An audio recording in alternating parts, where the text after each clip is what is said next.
போன பார்ட்ல முகமது கஜினி பத்தி பார்த்தோம். இந்த பார்ட்ல முகமது கஜினிக்கு அடுத்து இந்தியா மேல படையெடுத்த முக்கியமான இஸ்லாமியர் தான் முகமது கோரி. முகமது கோரியோட நோக்கம் பாத்தீங்க அப்படின்னா இந்தியாவை ஆட்சி செய்யறது தான். துருக்கியில இருந்து கைபர் கணவாய் வழியாக இந்தியாவுக்கு வந்தாரு. 1175ல இந்தியா மேல படையெடுக்கிறாரு. இரண்டாம் பிம்பா அப்படின்ற ராஜபுத்திர மன்னரால வந்து இவர் தோற்கடிக்கப்படுறாரு. 1178ஆம் ஆண்டு பாத்தீங்க அப்படின்னா நைக்கி தேவி அப்படின்ற பெண் ஆட்சியாளர்கிட்ட இவர் தோத்து போறாரு. இந்த போர் வந்து வரலாற்றுல கயத்ரா போர் அப்படின்னு சொல்றாங்க. 1191ஆம் ஆண்டு பாத்தீங்க அப்படின்னா முகமது கோரிக்கும் பிருத்விராஜ் சௌகான் அப்படின்ற மன்னருக்கும் இடையே முதல் தரைன் போர் நடக்குது. இந்த தரைன் அப்படின்ற பகுதி பாத்தீங்க அப்படின்னா தற்போது இருக்கக்கூடிய நம்மளுடைய ஹரியானா மாநிலத்தில் வந்து இது இருக்குது. இந்த முதலாம் தரைன் போர்ல பாத்தீங்க அப்படின்னா பிருத்விராஜ் சௌகான் வந்து ஜெயிக்கிறாரு. முகமது கோரியை வந்து கொல்லாம மன்னிச்சு விட்டுறாரு. திரும்ப பாத்தீங்க அப்படின்னா அடுத்த ஆண்டே அதாவது 1192ஆம் ஆண்டு பாத்தீங்க அப்படின்னா திரும்பவும் இந்தியா மீது வந்து முகமது கோரி படையெடுக்கிறாரு.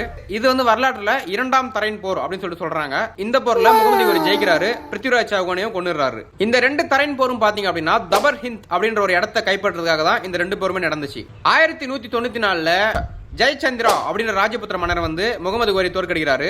1206ஆம் ஆண்டு பாத்தீங்க அப்படின்னா முகமது கோரி கொக்கர் அப்படின்ற மலைவாழ் மக்களால ஜீலம் நதிக்கரையில் வந்து கொல்லப்படுறாரு. அடுத்த பார்ட்ல குத்புதீன் ஐபக் பத்தி பார்க்க போறோம். Thank you friends. டிஎன்பிசி குரூப் 2 எக்ஸாமுக்கு இன்னும் கொஞ்ச நாள் தான் இருக்கு.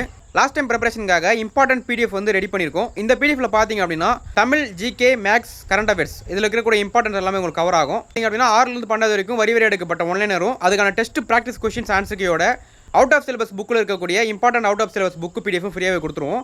ஜிகேல பார்த்தீங்க அப்படின்னா history, economics, geography, polity, INM, science அதுக்கான ப்ராக்டிஸ் கொஸ்டின்ஸ் டெஸ்ட் ஒன்லைன் எல்லாமே கொடுத்துருவோம். அதே மாதிரி இம்பார்ட்டன்ட் கரண்ட் அஃபேர்ஸும் கொடுத்துருவோம். மேக்ஸுக்கு பார்த்தீங்க அப்படின்னா recorded video class, PDF, test practice questions answer key with எக்ஸ்பிளனேஷனோட கொடுத்துருவோம்.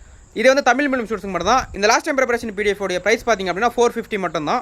இந்த பிடிஎஃப் தேவைப்படுறவங்க ஸ்க்ரீனில் தெரிய வாட்ஸ்அப் நம்பருக்கு group 2 last time preparation PDF அப்படின்னு சொல்லிட்டு மெசேஜ் பண்ணிங்க அப்படின்னா உங்களுக்கு மேற்கொண்டு சொல்கிறோம்.